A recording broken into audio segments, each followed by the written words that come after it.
A violência sexual contra a mulher ela é uma realidade presente que ultrapassa as barreiras do doméstico e do privado, sendo árdua a sua tarefa de caracterizá-la, mesmo em tempos de paz. Mas, em contrapartida, em tempos de conflitos armados, essa instabilidade instaurada ela camuflará ainda mais a violência contra a mulher nesse contexto.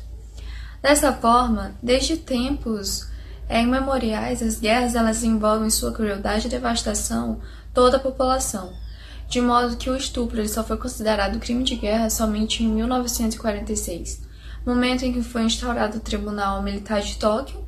e qual foi também responsável para julgar as atrocidades cometidas durante a Guerra Sino-Japonesa, e principalmente as violações do massacre de Nanquim. À vista disso, essa pesquisa ela buscou analisar a incorporação da problemática da violência contra a mulher em conflitos armados, uma vez que esse ato ilícito ele acontece nas mais variadas regiões do mundo, relacionando as temáticas de violência de gênero, estudos feministas, conflitos armados e ao Tribunal Militar de Tóquio, para o caso do massacre de Nanquim. Uma vez também que durante muito tempo não foi dada a devida atenção para essa violência sexual de mulheres durante a guerra e a evolução do direito internacional humanitário e do direito penal internacional. Temos como objetivos do trabalho verificar a ocorrência do crime sexual contra as mulheres no contexto de conflitos armados, identificar também os direitos internacionais vigentes para a prevenção e repressão da violência de gênero, dispondo-se a entender a legislação internacional e a atuação de organismos internacionais, investigar os fatos ensejadores da criação de um Tribunal Penal Internacional Permanente, compreender de que forma ocorreram a violação sexual no contexto do massacre de Nanquim, também como as justificativas e motivações apresentadas por este para a perpetuação das violências sexuais. Como metodologia do trabalho, teve ali desenvolvida uma pesquisa exploratória com o levantamento bibliográfico de artigos científicos, doutrinas, revistas e legislações, além de consulta a sítios online e entre outros meios de informações. Por meio desse conjunto, também foi realizada uma análise qualitativa, a fim de compreender os conceitos e princípios. Temos aí como resultados de discussões no desenvolvimento do trabalho, nós destacamos os pontos mais relevantes sobre a persistência dessa violência contra a mulher em conflitos armados. Percebemos que, apesar dessa ideia de que a violência sexual tenha sido praticada em todos os conflitos até os dias atuais, foi somente em 1996 que uma pessoa foi condenada por crimes sexuais por uma corte internacional.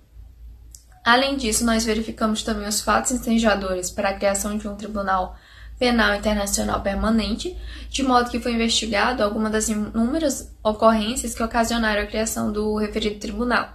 tendo como destaque o Tribunal de Tóquio, que foi estabelecido para julgar os casos da Guerra Sino-Japonesa ocorrida durante a Segunda Guerra Mundial. E esse tribunal ele foi convencionado para o julgamento dos principais criminosos de guerra japoneses, de modo que pela primeira vez o estupro ali ele foi considerado como um crime de guerra, e houveram responsáveis pelas agressões cometidas. E dessa forma, nós vemos que ali a complexa relação do Japão com seus vizinhos, tanto China e Coreia, principalmente, ocasionou uma instabilidade política, entendendo que a Segunda Guerra Sino-Japonesa ela é lembrada pela violência do exército japonês em relação aos chineses. E ao entrar em território chinês, o Império Japonês ele desenvolve uma trajetória marcada por devastação em inúmeras cidades, incluindo Xangai, uma vez que os soldados japoneses eles tensionavam a punição dos chineses pelas campanhas e pela tentativa de travamento da expansão imperialista japonesa. E ao observar ali o massacre de Nanquim, é necessário entender que o sistema tradicional chinês ele era caracterizado por uma sociedade patriarcal, que era baseada na família e de modo que a mulher chinesa ela sempre serviria a um homem, seja seu pai, marido ou o filho, entendendo que o casamento para a mulher chinesa ele constituía o funcionamento da ordem social, tornando-se ali o objetivo de vida das mulheres. E dessa forma, o Estado chinês ele se viu abalado durante a invasão estrangeira, sofrendo um grande impacto na questão da opressão de gênero feminino, por consequência dos atos de violação cometidos em meio aos conflitos armados. Porque, assim, quando os japoneses eles entraram em Nanquim, a capital da China, na época,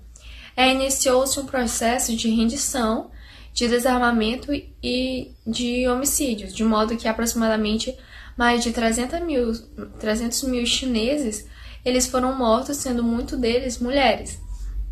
que foram estupradas e várias foram mutiladas antes e depois de sua morte.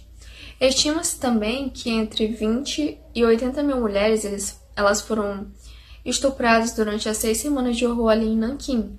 Porém, os números eles podem variar muito por se tratar de um assunto delicado entre a sociedade chinesa, uma vez que é notável que muitas mulheres sobreviventes do ocorrido não admitem publicamente os ataques sofridos durante a invasão, ou mesmo que seus filhos eles são frutos de estupro cometido em Nanquim, porque essa tortura ela se fez presente envolvendo as mais diversas formas de humilhação, estripando as mulheres e as pregando vivas nas paredes, como os seus seios cortados, além de ser muito comum pais obrigados a violar suas próprias filhas e os filhos da sua mãe, prática que era ainda assistida por outros membros da família. E, além disso, a idade ali não era um problema para os soldados japoneses, existindo relatos de mulheres com mais de 60 anos suportando repetidas agressões sexuais. E as mulheres chinesas elas foram vítimas a todo momento, de modo que também nenhum local era sagrado demais para a violência sexual, atacando as mulheres em conventos, igrejas, no meio da rua e na frente de uma multidão de testemunhas. O massacre de Nanquim ele violou milhares de civis, e à vista disso foi criado o Tribunal de Tóquio para a apuração dos crimes cometidos. No entanto, os estupros em massas realizados não foram devidamente apurados, uma vez que o estupro ele ainda não era considerado crime de guerra, deixando milhares de casos de violência sexual impunes.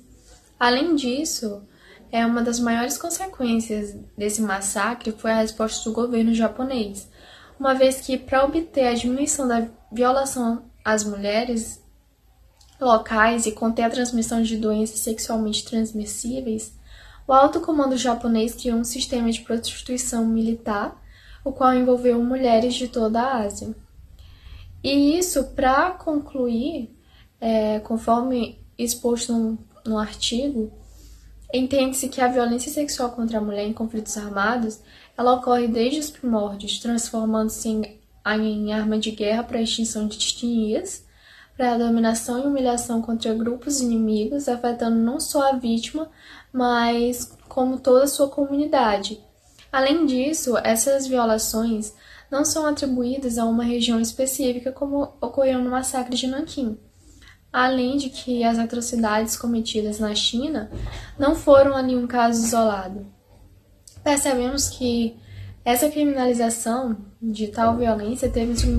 um significativo avanço desde a década de 90, entendendo que o maior problema está na aplicação das leis e não na sua rigorosidade. À vista disso, a punição da violência sexual tem como maior barreira a sua falta de provas, devido à sua carência de testemunhas. E quando há testemunhas, temem a serem perseguidas pelos agressores, de forma que é essencial a mudança de mentalidade e conscientização para a sociedade atual, uma vez que, além da punibilidade da violência sexual em conflitos armados, é fundamental o apoio, a humanização e o respeito para com as vítimas relacionadas a esse crime, devendo ser tratada mantendo a atenção por sua privacidade e respondendo suas necessidades, uma vez que é primordial o acesso à saúde e o suporte psicossocial a médio e a longo prazo.